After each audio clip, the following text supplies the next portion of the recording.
Well, welcome, ladies and gentlemen, to the first official Tracking the Dragon convention to commemorate the occasion of Bruce Lee's 50th birthday. This is the only convention endorsed by the Bruce Lee estate and is brought to you today by Mr. George Tan, the celebrated author of the Tracking the Dragon volumes, and Mr. Chris Alexis, founding member of the Marshall Club and some promotion experts in all things Bruce Lee. There's a small change to the advertised schedule owing to unforeseen circumstances. Mr. Bolo Young has prior filming commitments with Jean-Claude Van Damme. But we have a very, very special guest star whose identity I predict will both delight and astound you. So without further ado, I'd like to bring on our first celebrity guest. Please welcome Mr. George Tan.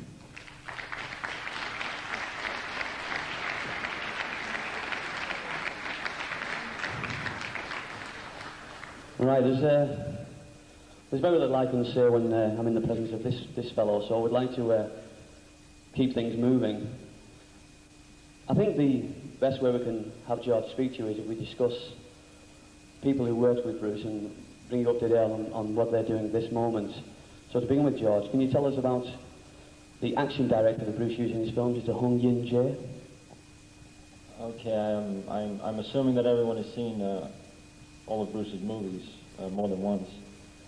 Han Yin Jae was the villain in The Big Boss, and he was Mr. Why did you kill my teacher? The gentleman on the receiving end. I tried to interview him last year, and he refused. And I felt a little offended, but I later found out that he was very sick, and he didn't want anyone to see him in the condition he was in. And a few months later he died, which was unfortunate because any information he had went to the grave with him. But after making the film, the two films with Bruce, they had a parting of ways because Bruce was going in his direction, and he didn't need someone like Han Yin Jae to dictate to him what to do. Thank you, George. Now, I think everybody in the audience will remember the young Maria Yi, the co-star from The Big Boss. Maria Yi did the smart thing. She married into money. She got out of the film business, right? And she's living in Taiwan now. I think her husband's in the textile business. And I mean, she liked Bruce very much. She said she never met. She said, I never met a Chinese like him. He was so different. And she said if Bruce had asked me to make more movies, I would have stayed in the business. But she just got married and settling down now. What about Nora Mal, the co-star from both The Big Boss and Fist of Fury? Okay, Nora's still active.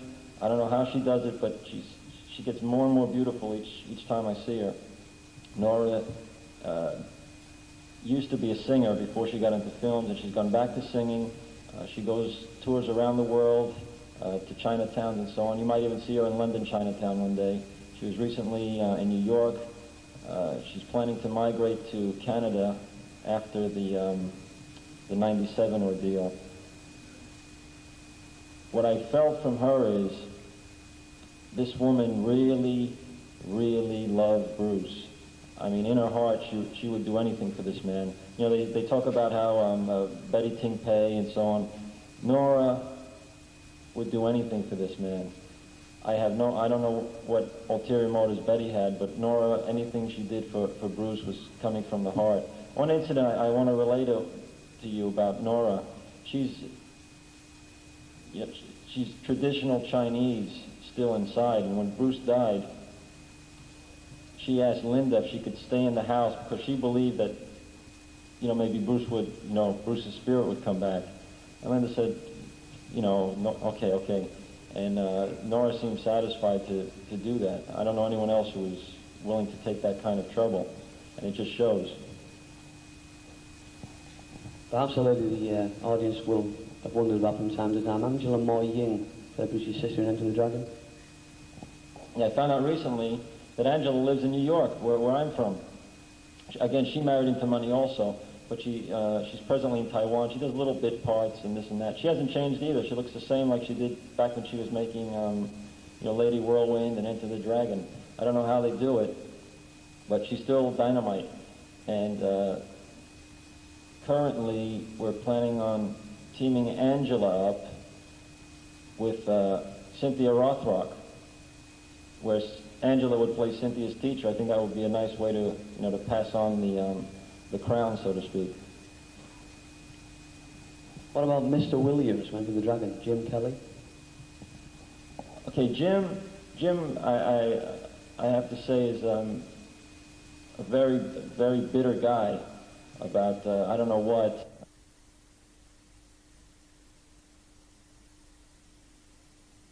Out of it, but I found him. He was still a little arrogant and belligerent, and I didn't get very positive things from him. But just to steer away from the question a minute concerning Kelly, he was offered so many opportunities to succeed, and he just, pardon the expression, just pissed him away. He had every opportunity to make it big, but he never trained, he never did anything. And when I think about it, none of these guys trained to match the level of Bruce Lee. Chuck Norris, Van Damme, Ron Van Cleef, all these guys, they couldn't touch Bruce Lee, man. They couldn't kiss his big toe. They can't. And what really surprises me is the level of quality that's gone down from Kelly on upwards, where Bruce took us to a certain level, and it seems to be digressing with every new star coming out. And Kelly to be bitter to me is I don't understand, because he shouldn't have made as many movies as he did. After the first one, we should have all just shut him down. I'm almost afraid to ask you about the next man, Mr. Bob Wall. Yeah, the first thing Bob ever told me, came out of his mouth, was, "You realize that I could have beaten Bruce 1, 2, 3." So I was very polite to him because I needed materials from him. And, he went on to say, about this, that. The man has a very bad ego problem. And originally, Mr. Bob Baker, Bruce wanted Bob Baker to play the Bob Wall roles, but, there's either schedule problems or Warner Brothers didn't want him. There's always something happening. I think personally Bob Baker would have made a better opponent. But the only reason Bruce used the guy, by the way, was, as he put it, Bob gets hit so damn well. So, Bob, I found,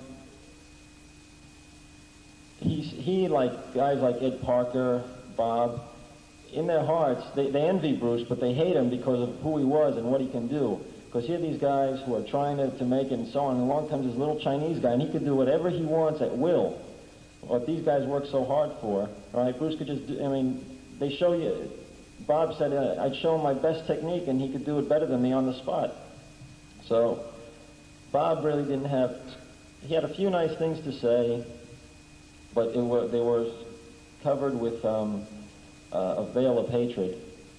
So I can't say anything positive about Bob because no one else who, in the Bruce Lee family, so to speak, and Bob was part of that family for a while, and when he went out and told people private things about Bruce, that was like a betrayal. That's like one of your family members going out to the public, to total strangers, and telling them your family secrets. That's how they felt about him. So I really would like to get off the subject of Bob. Amen. Right, I think we'd finally like to ask you about Mr. Han, Shekin. Oh, Shekin is a really traditional, like he plays the traditional kung-fu master, because he's from that era. The guy's in his 70s. Unfortunately, he's confined to a wheelchair now because he's getting sicker and sicker. He's still healthy, but he's just having leg problems. And the one interesting thing about him is he didn't realize, he knew Bruce when he was a little kid, making movies. So I don't think in his mind, he realized what Bruce Lee had evolved into. And even to the day that I would speak to him, the guy it didn't penetrate his mind what Bruce Lee had accomplished. He always remembered Bruce as the little kid. But one thing I remember is I had this, it was a Japanese graphic novel, and it had the whole Enter the Dragon story in it. And this man actually sat and looked at every single page of the thing. He spent about 15, 20 minutes just looking through it, which I've never seen anyone do that. So the good news is he's still around. The bad news is I don't know for how much longer. Could I have a warm British thank you for Mr. George Chan.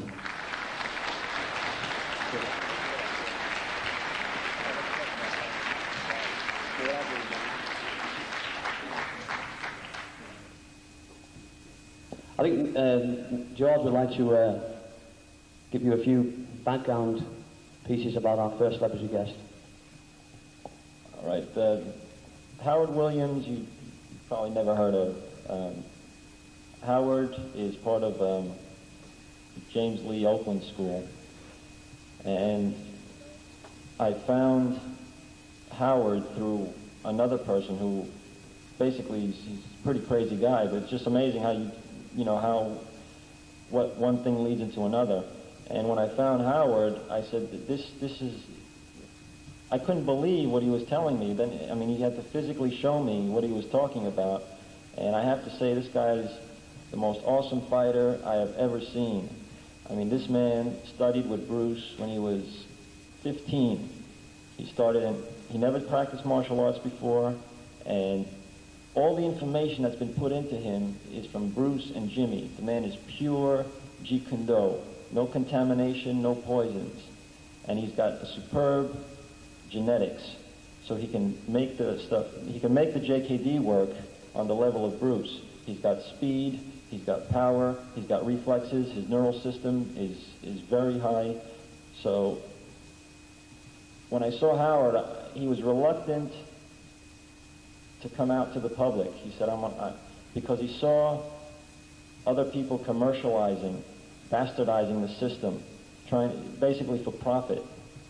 And he said, I don't want to be associated with that clan. I said, Howard, people care out there. There are people who really want to learn. They really want to see what it's about. So he finally agreed to come.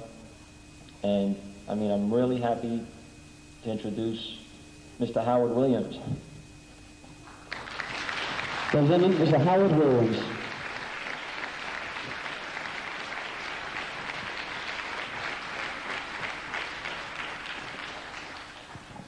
Well, just stand there, Howard.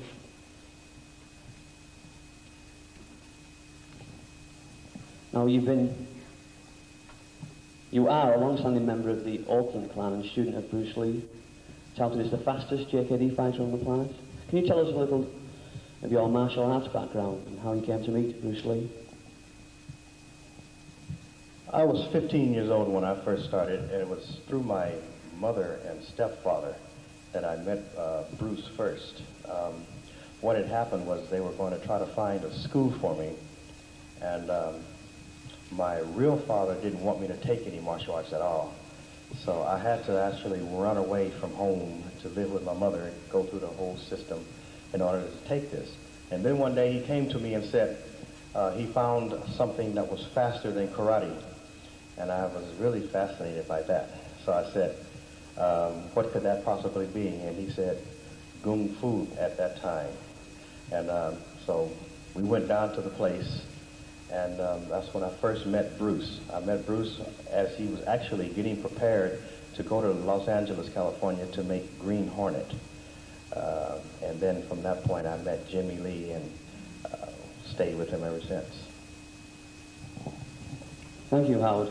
As speed figures greatly in your armory, can you tell us how your speed compares to Bruce at his peak? I don't like to compare my speed with Bruce. To hit the whole thing of Jeet Kune Do is geared towards one's individual self. I am, for myself, the art is tailor-made to me and my speed, whereas Bruce's was made to tailor-made to him and his speed. I was told by James that mine came natural, whereas Bruce's, he had to work at it. But I also had to work, believe me. It's nothing that comes easy. There are many types of speed, and genetics. Genetics has a lot to do with it. So it's still hard work either way it goes. You were training with Bruce in the school on Telegraph Avenue in Auckland following the One Jack Man confrontation, and this led Bruce to reevaluate his approach to combat. How would you describe this transition period? Personally, I feel if it wasn't for that particular incident, Bruce would have not developed into what he is today, or would have been at the time and would have been today, because it allowed him to realize the limitations of what he had and that he was human, and he had to overcome some of the frailties that comes with being human. And it was really a chore for him to discover the cause of his ignorance, to improve upon himself, and then pass the legacy on to the rest of us. So it really was beneficial to have that confrontation. Thank you. I imagine you'll be conversant with the series of articles Gary Dill has written for the Black Belt magazine, and his study with James Jim Lee. He signed off those articles describing himself as on the board of directors of the Jeet Kune Do Society. Can you tell me, what does this entail, and are you involved with this? No, I'm not a part of any alliance. I don't believe in being a part of anything that is clan related or would do anything to that nature to mass produce fighters and stylize them into a certain category. And besides, Gary Dill, I don't like to personally put down any martial artist, but if I'm looking at a person and he's telling a lie and I know he's lying, then it's my obligation to help to educate the public and let them know that this is not real. Otherwise, I'm a part of that lie, and I don't want to be a part of any untruth when it comes to Jeet Kune Do. And truly, in my estimation, he's not teaching truth as it relates to pure Jeet Kune Do. It may be according to him, but he personally did not even come from my school. So I can't endorse him as a true Jeet Kune Do practitioner. Fair enough. Well, speaking of James Lee, he's been portrayed in numerous articles down the years as something of a dour, no-nonsense individual. How did you meet him, and what are your memories of his relationship with Bruce Lee? Well, James and Bruce had a relationship together that were like father and son and best friend. Bruce really took to him, and everything that he gave to James, and James gave to us. I enjoyed being with Jimmy because he was personal. He was really down to earth and personal, and was able to just come out there and just bring the best out of you and let you know how it's done and why it's done and when to do it. And you were free to ask any questions you want. And being that I was the youngest person in the class, I was actually thrown into the advanced class and was told that don't worry, that eventually I would catch on because the routine would be repeated several times. And so I was determined that I would make it, and James really helped me to relax and to be myself, and he really molded me, and I really appreciate what he done for me, him and Bruce. And Bruce would occasionally come down and he would show us his latest development, and we would take it, and then James would make sure we learned it properly. Thank you. You grew up in a very tough Western Auckland area. How would you describe your development in martial arts through having been brought up in such a tough area of Auckland? Well, I was born in what we call West Oakland, which is a real bad town, and you're forced to fight to survive and to maintain a level of proficiency that you would not ordinarily understand without having been there. But it forced me to realize that I wanted to learn something that would add to my ability to take care of myself. And Jeet Kune Do helped me not only to learn how to physically defend myself, but it also taught me how to avoid situations and encounters, because that's more important than actual combat. But sometimes you can't help it, especially in that area. Oakland is it's the murder capital of the entire United States. I think it's about 187 murders this year and is still climbing every day. It's not easy to live out there, but you can if you understand who you are. And finally, Howard, how do you think Bruce would have evolved as a martial artist had he lived to see his 50th birthday?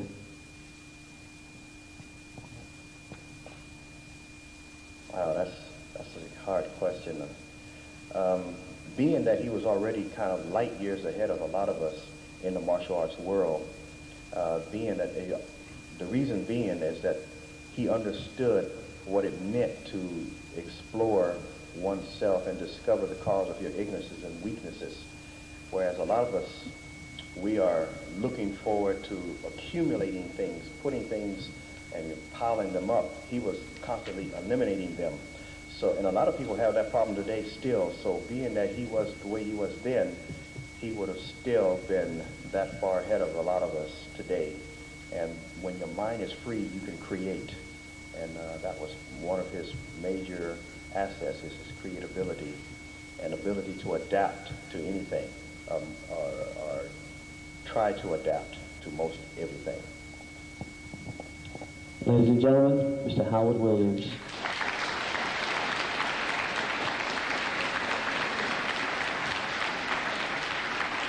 Now there's a few other things to tell you. Firstly, if you have any questions to put to the celebrity guests, this will be following the individual interviews. So please feel free. But following the interviews that we do on the stage, all we require is you just raise your hand and we'll identify you, and it saves a lot of toing and froing and people calling out and everything. I think George will want to introduce this next guest.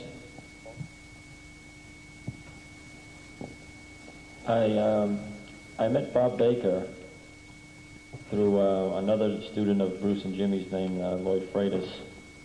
And at first, Bob was even reluctant to even speak to anybody. So we finally arranged to meet thanks to Doc Freitas, as we call him. He was Freitas was the veterinarian for Bruce's dog.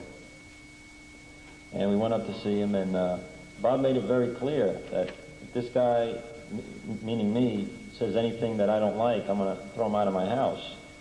So talking to him for about 5 minutes, I realized that he really meant that he would pick me up and throw me out of his house. So I broke the ice by telling him an anecdote that I had heard. That I said, Bob, is it true that Jimmy was the only guy that Bruce knew that could do a pox-out with a beer in his hand and not spill a drop? And Bob just broke up, and that seemed to break the ice. And it took me 1.5 years to convince him to come to something like this. My personal feeling is Jimmy and Bruce were probably his dearest friends, and he lost both of them within a 6-7 month period. So it's a very painful thing for the man. So what I think for him to actually come out for the first time anywhere in the world and to actually to speak to people about his relationship with the guy is very big and honorable on his part. He has a lot of anecdotes about Bruce Lee the man, Bruce Lee, all aspects. I would have to say that Bob was probably, if not the best friend of Bruce, probably in the top 3. I mean, when Bruce hurt his back, Bob stayed there for 2-3 weeks massaging his back. When Bruce wanted to write his notes, Bob went and got the paper for Bruce to write on. I mean, he treated him like a brother, a son, a father, anything. And that's why you haven't read anything about Bob. You haven't, like he disappeared off the face of the earth. So I hope you appreciate what this man's going to, give to you today. So can you really give a good, warm welcome for Bob Baker?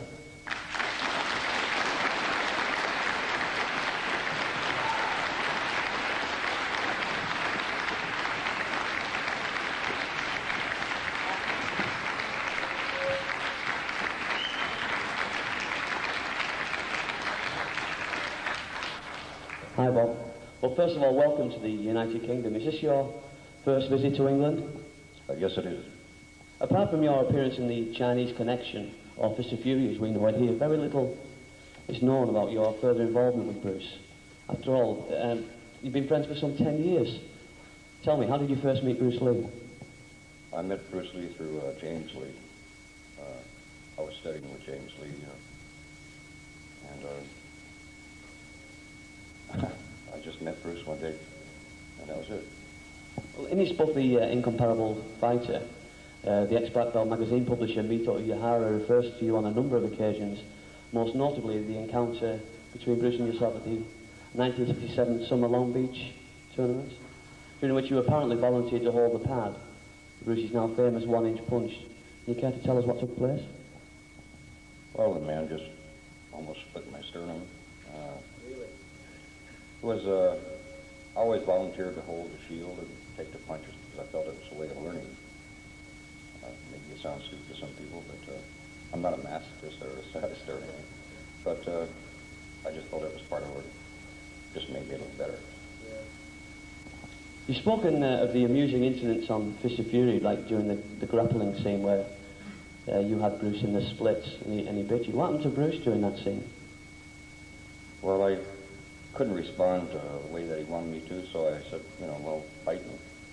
And when he bit down on my leg, well, I yanked my leg out naturally and almost took his teeth out, too. You don't see it on the screen, but it was, I think it was cut off, it was just cut. But I almost yanked his teeth out. You've spoken of the actual force of contact during the different fighting scenes. Did you actually hit each other? I guess we did.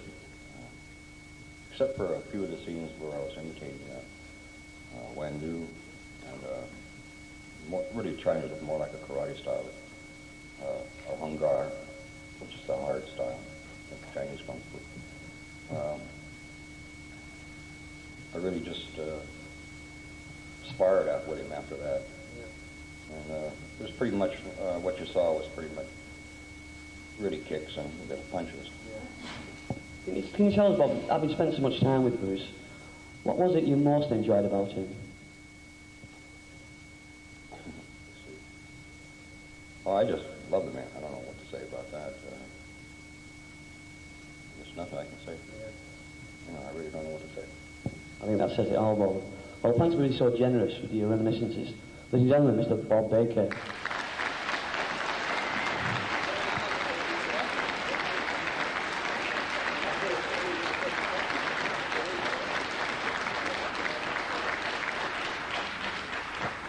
Right, now we'll take some questions from the floor. Now, please, if you have any questions, just raise your hand. We'll identify you, and then we'll take the question. Rather than shouting and getting a bit confusing. So, first of all, any questions for either Bob or Howard? Young man there in the middle.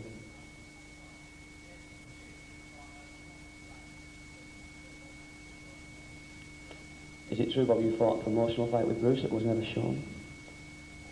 Yes. Well, not really. It was a trailer, really, for the advertisement of Fist of Fury. And actually, I've seen some pictures here that I forgot all about. It brings back some very good memories. The one that somebody had here, two of us bumping shoulders, which was from this fight scene.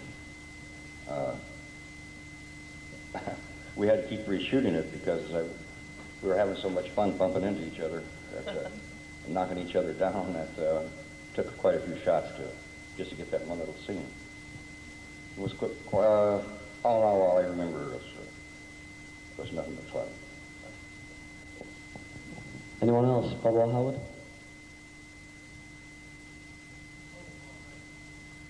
Sorry? I'm sorry, I'm not getting it. It's a bit personal, that, though. How old are you, Bob? I'm 50 years old. I'm 6 months older than Bruce would have been. Pardon? Well, same age as him. Yo! Get down. All right. Come on, open up a bit. Any more questions? This is a... Thank you.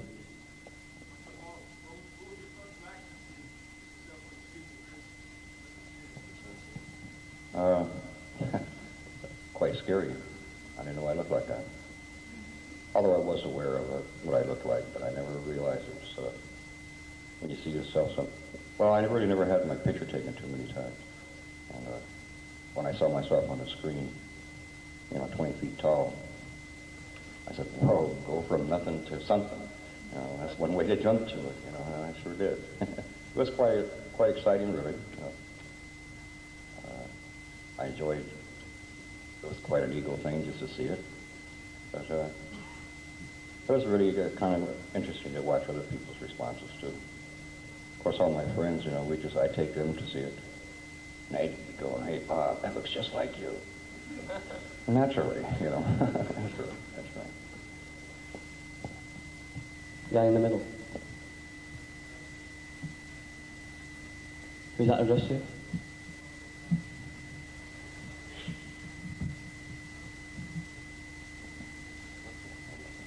What was the question again? What did the training session consist of, Bruce's workouts? Just for myself or for Howard? You see, Bob and I were in the same school, so either one of us could have answered that one. It was very regimental. In fact, our class was real small because people could not keep the paces of the training. They were looking for some magical secret to becoming good and efficient, and there's no such thing. You have to work. You have to work hard. You have to sweat. You have to hurt. And we were actually using what would, like you might say, real bullets with near misses. That's how real we had to train, because you fight the way you train, and it reflects in the street. So it was rough. Anyone else? Guy there, the glasses.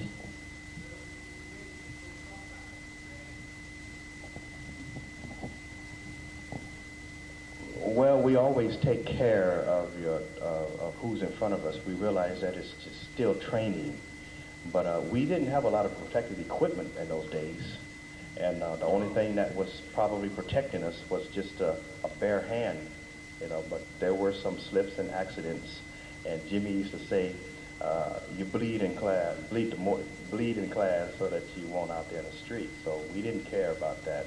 We realized that it's all part of training. And you have to realize that there are going to be some accidents when you train hard and for real. Yes, that's wrong.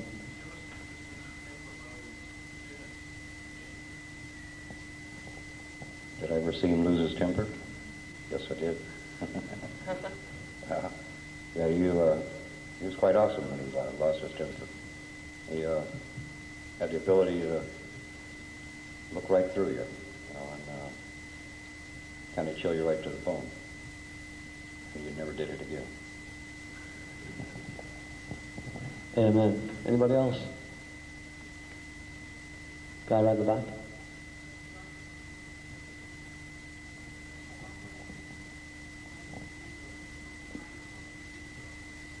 Do I think that Bruce finally conquered his ego?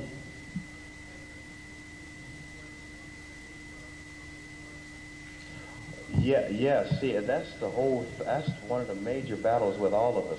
We have to sort of like die to self, be willing to get rid of the inhibitions that are inside of you in order to be free enough to deal with what's in front of you.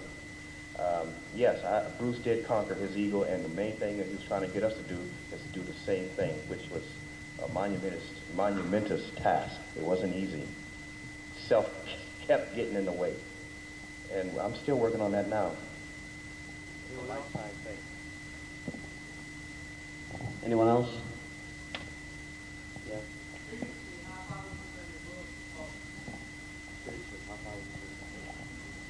Spiritually, I think that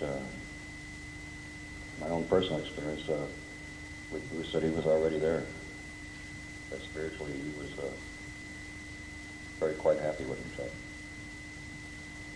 That makes sense. Well, I don't know. I don't know about that. I don't know. Is that, can I answer your question?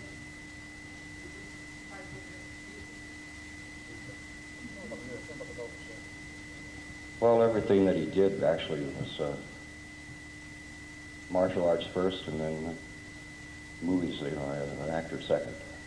People see him the other way around, but it was, everybody thinks he was an actor that turned martial artist. It was, he was a martial artist first, and one of the only true ones that I've ever known. And I've studied judo,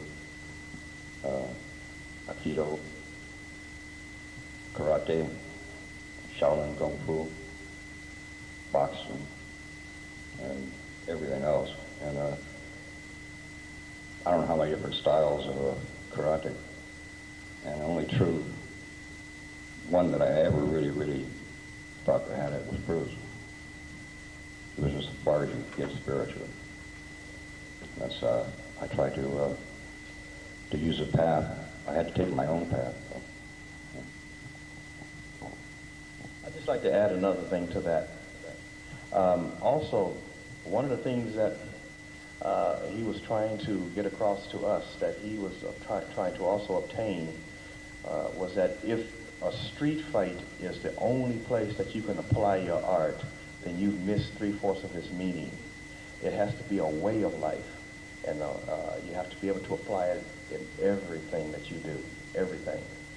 And it's not easy, but it's obtainable, and it's a lifetime venture, not just a few years and you've got it. So.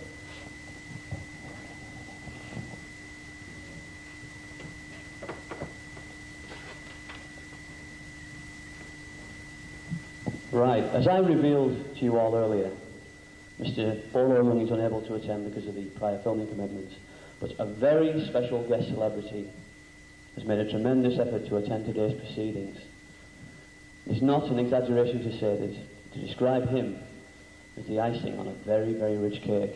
It is the first ever public appearance of Bruce Lee's co-star from Enter the Dragon. You know him as Mr. Roper. Ladies and gentlemen, please give a warm British welcome to celebrated film, television and theatre star, Mr. John Saxon.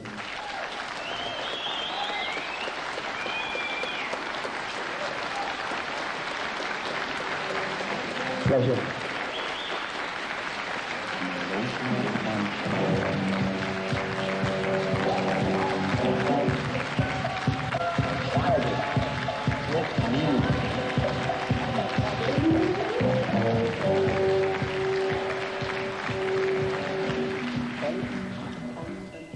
Firstly, Mr. Saxon, I'd like to begin by welcoming you to the United Kingdom. Is this your first visit to England?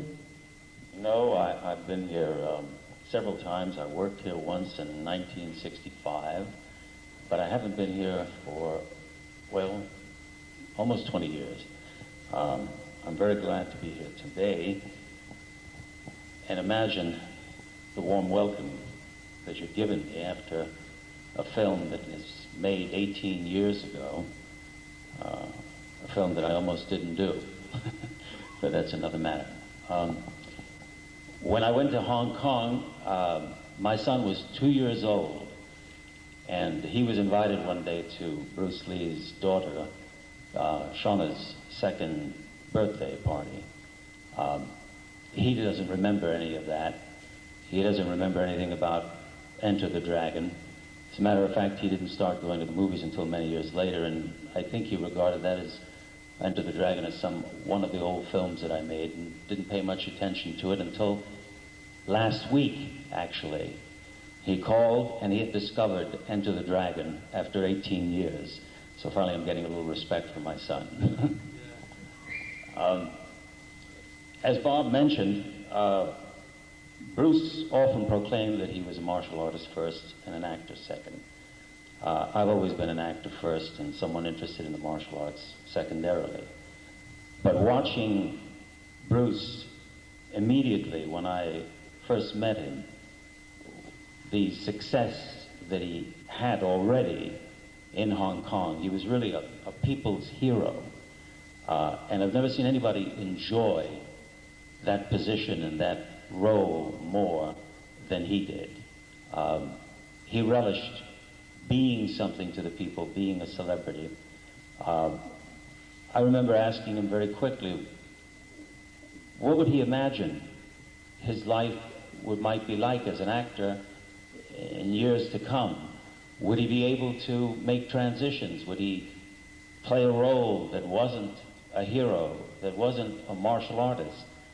He said, it was interesting and it would be something he'd think about. Unfortunately, he didn't have the opportunity to think about it because he passed on. When I first met him, he introduced me to all the equipment he had in his house. And he asked me to show him what I could do. He asked me to do a sidekick, and I did, and he said, well, let me show you how I think it should really be done. And he gave me an airbag, and he was going to demonstrate on me how he was to do this. What I didn't realize was that this was a gag, a joke that he often played on people. He had placed a chair very strategically about 15 feet behind me. And I braced myself, and he said, don't worry, I'm not going to kick you very hard. And he kicked me, and I flew 15 feet across the room into the chair, which is what he had planned, only he didn't plan that the chair would break. It was a chair that he had just bought and that he prized very greatly. So we set off our relationship with a laugh. We went out, had lunch that day, and got to know one another. We began working a short time later, and I discovered that he was a little concerned and apprehensive about this film, about being an actor, really, as I was about doing the martial arts in the film. And so we began a relationship that was kind of cooperative and respectful, and I got along very, very well with him. I never studied with Bruce Lee, as these two gentlemen have, but I spent 3 months with him, questioning him constantly and asking him all sorts of things that would come to my mind about martial arts. We were constantly engaged in that sort of thing. I think it's a great pity that he didn't have the opportunity to develop, as I think he might have, as an artist, aside from a martial artist, because he had great intelligence and a sense of theater, a sense of demonstrating and writing, really, a role for himself. I asked him one day, I said, Bruce, what would you give to be 6'2" and 190 pounds? And he answered, if I were 6'2" and 190 pounds, I would rule the world. Bruce Lee has passed on, but all your presence here indicates that in some way, obviously he hasn't. I constantly run into people who ask me questions about him. One of my most simple examples of what it's been like is one time I was in a hotel lobby in downtown Los Angeles on the telephone, and I saw a gentleman walk by me, and he saw me, and he did a big take, and I knew what was coming. He came over to me, and he said, as I was on the telephone, he said, man, he said, I got to talk to you. He says, I understand Bruce is alive. And I said, no, I'm afraid he's dead. He says, no. He says, I understand Bruce is alive. He's in a cave in Hong Kong, and he's waiting just for the right time to come out. And I said, no, I'm afraid he's dead. He said, no, man, are you sure? He says, I got it on good source that Bruce is alive. He's in a cave in Hong Kong just waiting for the right time to come out. I said, his wife thinks he's dead. He said, man, what do women know? So with that, I'll just take some questions. Any questions?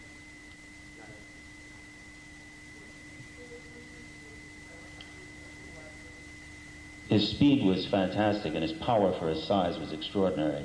The one thing that I mentioned about knocking me across the room, I think, was just commonplace, but his attack kind of power and his hardness, I mean, his body was so sinewy that in demonstrating any simple technique, even half a hit on any fleshy part of the body practically put you in paralysis.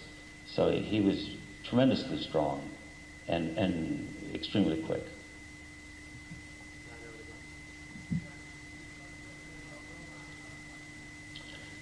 Yes, I've done a variety of things, all not very well.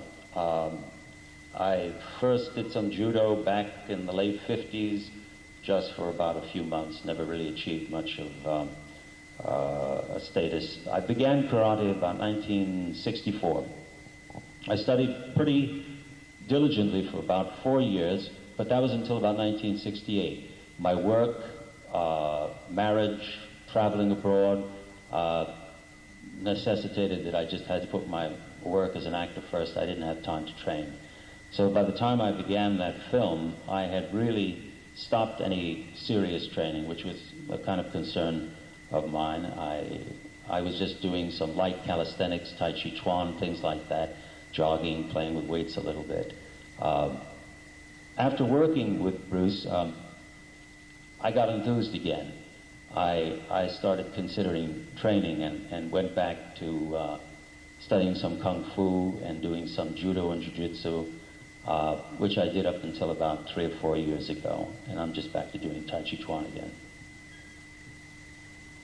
Yes, sir? No, I didn't say I didn't get the part. I said I almost turned it down. Well, when I first started training, as I was just explaining, I never anticipated that there'd be anything related to movies involved in it. It was a very private hobby, if you will. I even thought when, on occasion, after a couple of years, by about 1970, somebody would show up in the dojo with a script and want to talk to me about it, that it was not the thing to do. I didn't feel right about it. I didn't feel, it's hard to explain, I don't want to seem prudish or anything, but I didn't feel it mixed somehow. It's hard to explain why, but I didn't. When I stopped training, I adopted a kind of looser, more relaxed attitude. I didn't feel obligated to regard martial arts training as something, I wouldn't say sacred, but something apart from the commercial world is what I'm trying to say. So at that point, I read this script and I said, this is going to work. The time has come. This is going to be successful. And I agreed to do it. And I put the script away. It was a very thin script. Then sometime before the film was to start, I said I'd better read it again. I read it again, and I decided it was too thin. That I was, as I said before, primarily an actor and not a martial artist or a stuntman. And I felt that I was maybe, it wasn't the thing for me to do. When I mentioned that to the producers, they got very upset and began to talk to me and ask me questions about why I didn't want to do it, and we got to discussing it. My interests were the role and the movie. They agreed that they were going to make the role more interesting, give it some more meaning, things like that. In fact, had I known that I was asked for by Bruce Lee, that I'd been sort of chosen to be the character Roper in the film by Bruce Lee, I might have asked for some other things like more money. Yes? No, I didn't. No, I hadn't. I'd seen him on television once when he was at a boxing match, and he gave an interview and a quick demonstration, and I'd heard about him. His name was around town, around Los Angeles, and I was anxious to meet him. My first meeting, I was quite excited. I was like certainly like a student, meeting the master, and I was really quite taken with him, and all along I was, yes. Yes? I'm sorry, I didn't hear that. That's right, I guess he didn't. I just learned that he saw what would be something like a rough cut before it was finalized. I'm not sure how rough a cut it was, whether music had, music hadn't been added. It was sometime in May that he must have seen some of it, and I was told that he was very excited about it. It would have been about the same time that I last spoke to him, which he arrived in Los Angeles and he called me, and I said, "What are you doing here?" And he said, "I've come to see a doctor." I said, "Why?" And he said that he'd been fainting. And I said, well, what's the matter? He said, I don't know, but he said, maybe there won't be a Bruce Lee. And I thought that that was really cryptic and kind of, it sort of turned my hair up. I thought he was exaggerating as well, and I kind of kidded him. Said, well, come on, what are you talking about, and something like that. But I knew somehow that he meant it, so I called him a couple of days later, and he had had some tests at a doctor, and he was all excited and feeling cheerful because the results of the tests were seemed to give him a clean bill of health, and the doctor told him that he had the body of an 18-year-old, and he was cheerful, and it was the last time I ever spoke to him. He went back to Hong Kong and died, I think, about two and a half months later. Yes?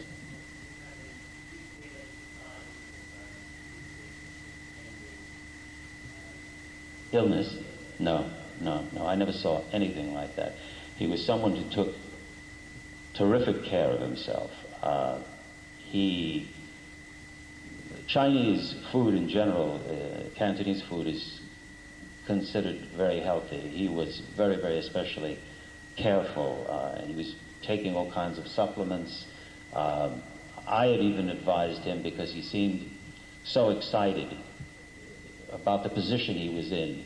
He was being courted by producers in Hong Kong who were offering him $500,000, and he was not interested in that. He said, I remember him saying that Marlon Brando could get $2 million, so could he. It was a time of his life where there was such big stakes that he was really, I would say, tense, and I was kind of, friendly with him and advised him to just take a drink every once in a while, which it seemed to me he wasn't inclined to do. So he seemed like certainly a health enthusiast and an extremely fit person.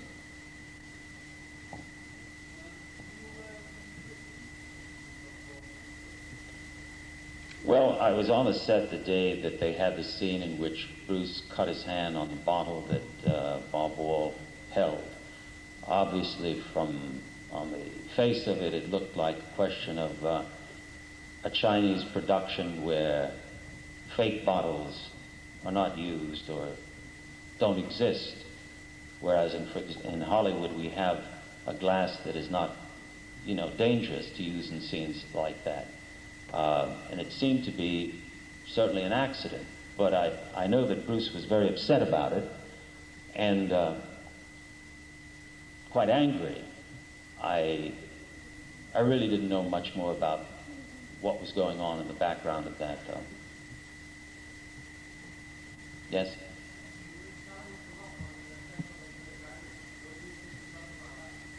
Yes, he was challenged once that I saw. A very young fellow was sitting on a wall and speaking to him. He sort of looked like Humpty Dumpty, come to think of it now. He actually wound up being Humpty Dumpty, because he was saying something to Bruce that I really didn't understand. It was in Cantonese or Mandarin. But apparently he was questioning his ability. Something like, well, you're good in the movies, but are you any good in real life? So Bruce asked him to come down, and it was over in a flash. He hit him in the nose and bloodied it, and the kid realized that he had overmatched himself very quickly, and that was it. There was nothing more to it.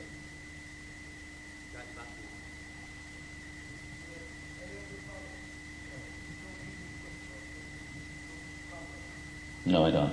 I met his wife, Linda, while we were all in Hong Kong. We visited, went out a couple of times and visited, but after Bruce's death, my only real relationship was with Bruce. So I really haven't, no. I'm sorry, I can't hear that. We correspond. Yes.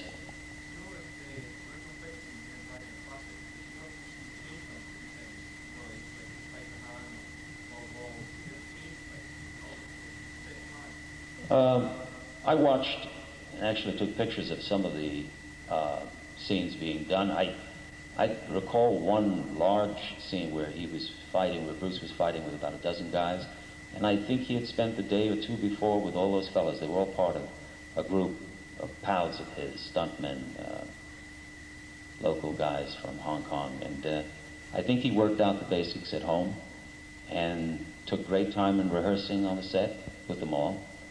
I think it was just a rehearsal situation that evolved, you know, until finally he felt comfortable with it, everybody was in tune, and they began filming it. Yes?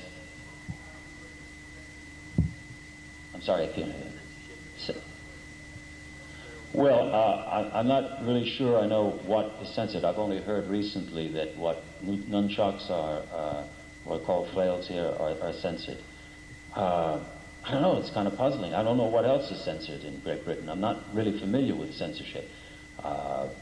Guns and stuff are allowed, I suppose, huh? In movies. That's because they're not allowed in real life, I guess.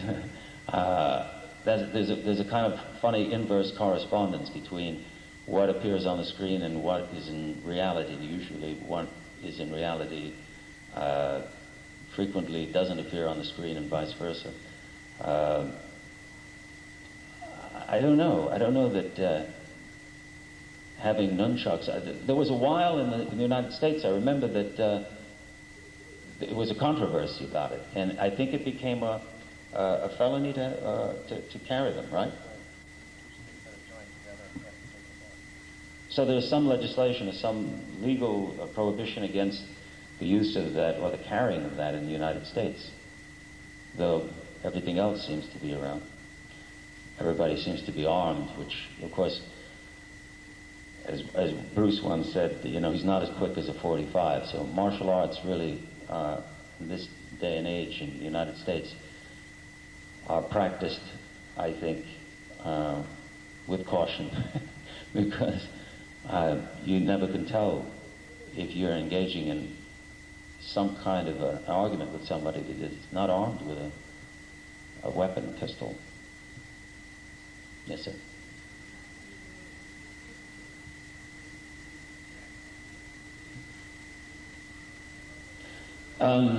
Yes, it was difficult. I had some experience working in other parts of the world where actors were being asked to mime English that they were learning by rote.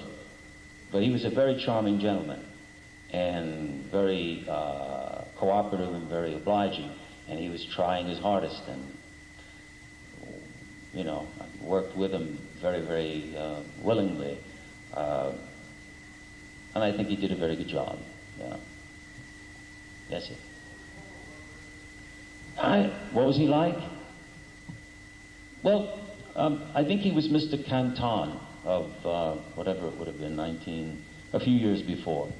He was a bodybuilder, power lifter, obviously quite strong, and pretty agile, pretty quick. I don't know how much real martial arts training he had, but he was able to sort of more than go through the motions, that's for sure. And he was quite powerful. And he was, you know, a good Joe to work with. We had fun working together. Bruce choreographed all those scenes. The ideas were ideas that were worked out while we were doing them. For example, I think when there's a scene where I bite him on the leg when he's strangling me, it was a last-minute suggestion by Bruce. He said, "Why don't you bite him on the leg?" I said, "Okay, good idea." You know, we did that. Listen. Mm-hmm.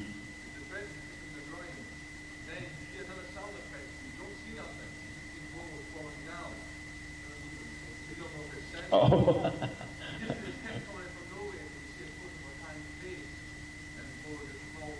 I don't know. I've been advised that it's censored, yeah. Yeah, I guess so. Any other? Yes, sir?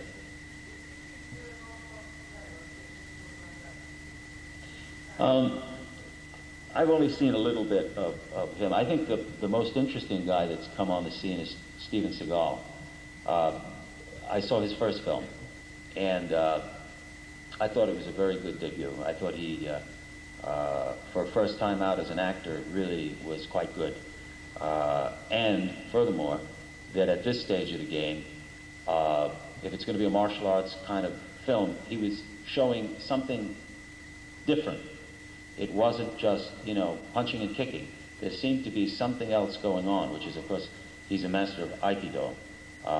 And I think that was kind of catchy and novel. It seemed interesting to me anyway, and I think he's pretty good. Yes, sir? No. No, I haven't, but I've been in a couple of films that, you know, sci-fi, science fiction type things where for a period of time martial arts could be entered into anything like that, you know, especially science fiction seemed to fit in somehow. And so I've done some scenes where I, you know, threw some kicks and punches in other films after that, but not lately.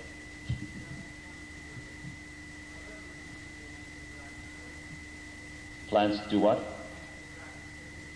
Someone mentioned something. I think actually the producers of Enter the Dragon were Fred Weintraub and Paul Heller. And about a year ago, Weintraub said something about we're cooking up something with the characters or something like that. But it's beyond me as to what you would do with 50-year-old characters. Maybe their sons. Yes, sir. Would I consider it? Well, I just stated it would have to be something of a story that would be, you know, realistically novel about what these characters might be like, and that's possible. But to make a martial arts film with me doing martial arts today, almost 20 years later, I was 37 when I did that film. Not likely. And actually, well, I've neglected to mention that because it's the most obvious thing. The engine that pulled Enter the Dragon was Bruce Lee. Without him, I don't know what meaning a film would have called Enter the Dragon. I'm afraid it would be a great disappointment. I don't think the chances are great that there'll be one. Yes? Sure, I certainly would. Yeah, that's all I can say. I certainly would have. Yes? Yes? Yeah. Right.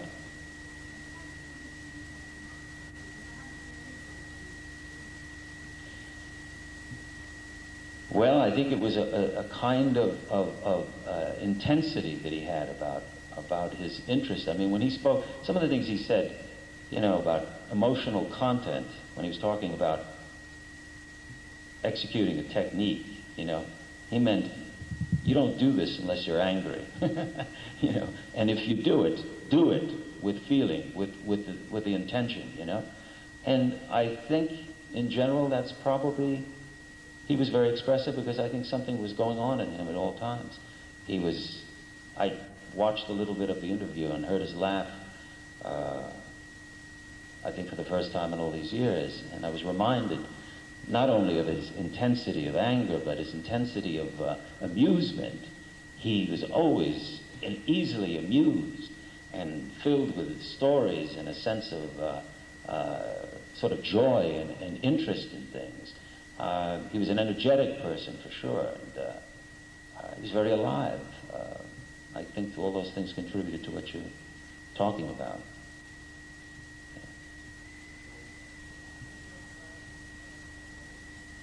I really don't know much of what I've only seen bits and pieces of Jackie Chan. I think from what I've seen, he's very adept. I mean, he's fantastic in many ways, but I don't know what he's like as a film personality, you know. I'm not an avid follower of all martial arts films. I am mostly to see what's going on in terms of styles and techniques and things like that. I'm still interested in the traditional martial arts, things like Tai Chi and Bagua and Sing Yi and stuff like that, because I think there's a purpose to them beyond just aggressive self-defense, you know. Anything else? Yes, sir.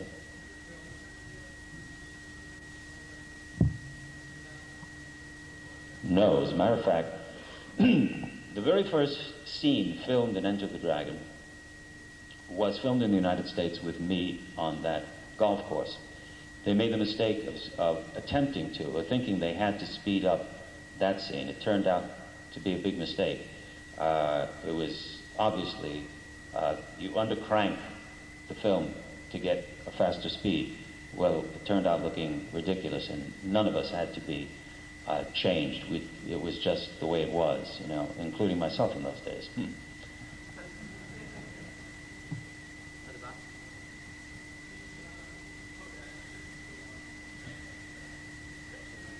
Yes. Bruce was constantly showing me little things. You know, do this, you know, you don't have to do that, or if you try this, and something like that. So we were in constant discussion and collaboration, and I was a very willing pupil and very appreciative of all his insights. Yes, sir. Jim Kelly. I saw Jim Kelly about 2 or 3 months ago for the first time in perhaps 15 years. He somehow gravitated away from the film business. I don't think he's totally of his wanting to. I think he's interested in getting back. He seemed to become something of a semi-pro tennis player for a while. He looked quite good. We talked briefly. I don't know what his plans are, though. Yes?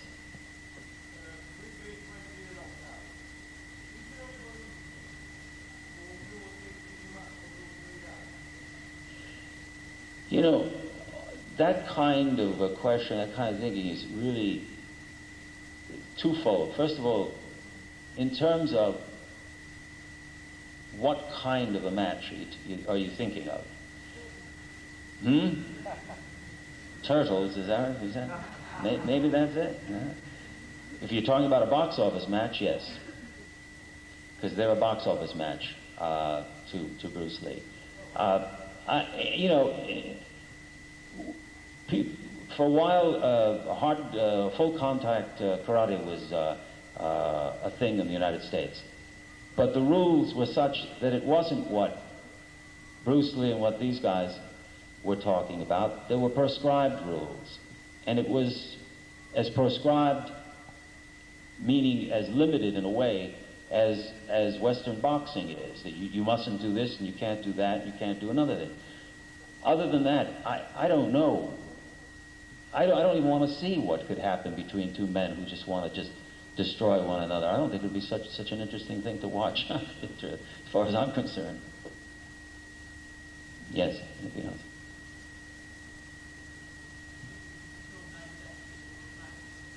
Game of Death?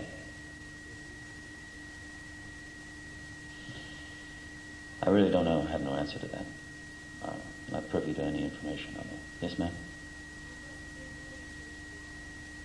Would I have liked to have been in all of them?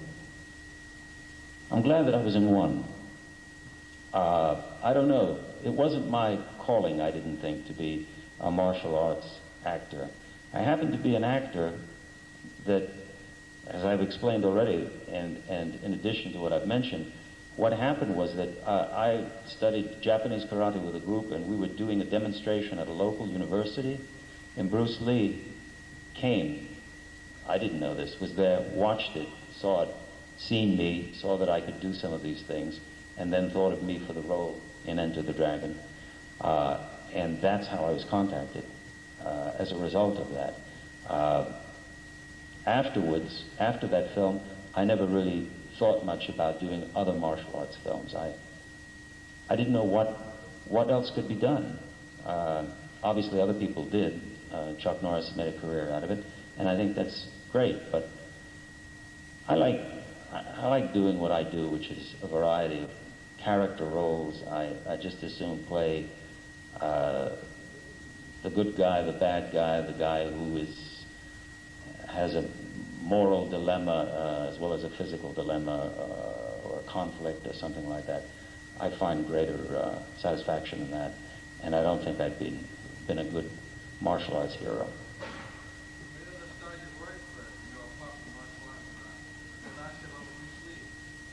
Oh, yes, constantly I get questions about Bruce Lee. As a matter of fact, I sometimes I've developed a fantasy of being mugged. You know what that is, mugged? You know, somebody coming up to you and saying, with a gun, and say, "Give me money." Say, "Man, tell me about Bruce," and putting the gun away. And I don't doubt that that could happen someday. Yeah. Right, last question from the guy in the house.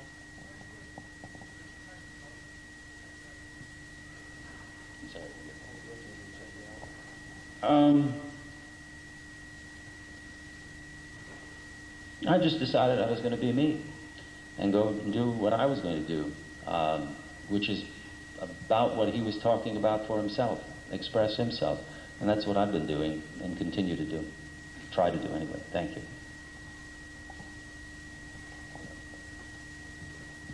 Ladies and gentlemen, will you join with me in thanking Mr. John Saxon?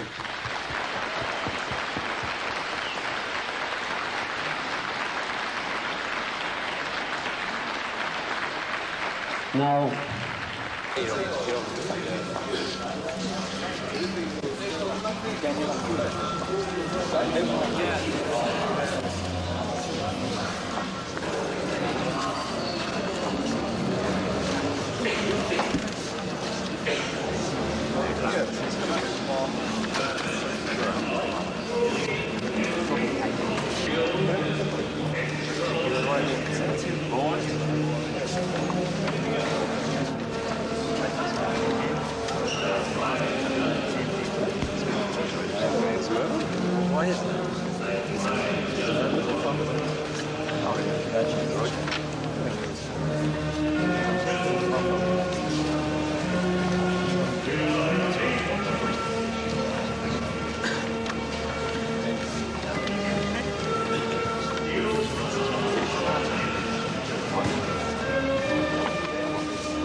Is that really painful?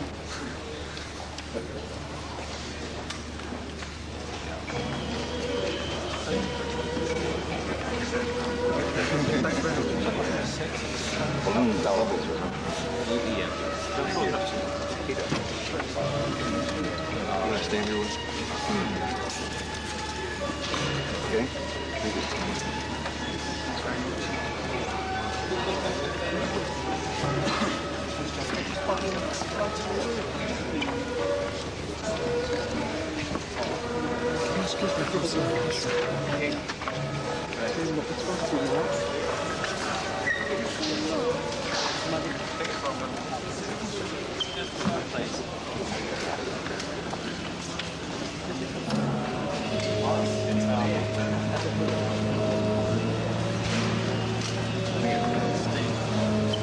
Nice pop walk.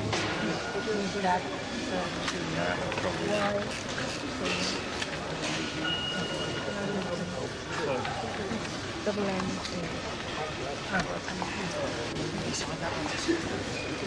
Can you going all right? Oh, Robert.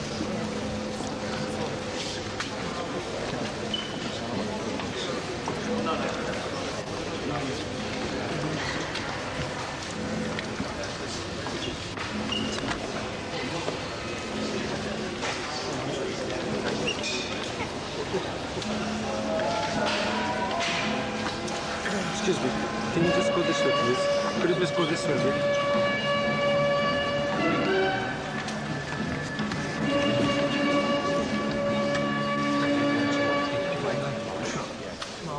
You can't. You can't. You can't.